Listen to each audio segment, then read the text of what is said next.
Ang mabuting balita ng Panginoon ayon kay San Lucas. Papuri sa iyo, Panginoon.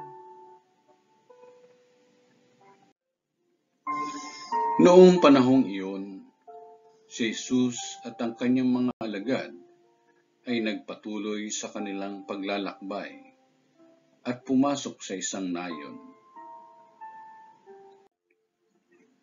Malugod silang tinanggap sa tahanan ni Marta at ng kapatid niyang si Maria. Naupo ito sa may paanan ng Panginoon upang makinig sa kanyang itinuturo.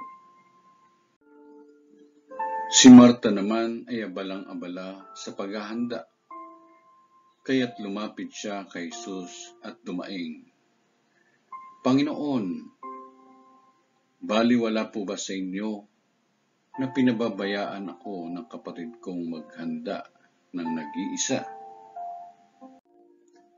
Sabihan nga po ninyo siyang tulungan naman ako."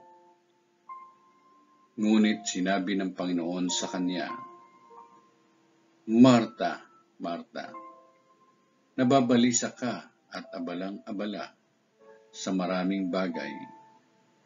Ngunit iisa lamang ang talagang kailangan. Mas mabuti ang pinili ni Maria at ito'y hindi aalisin sa kanya." Ang mabuting balita ng Panginoon.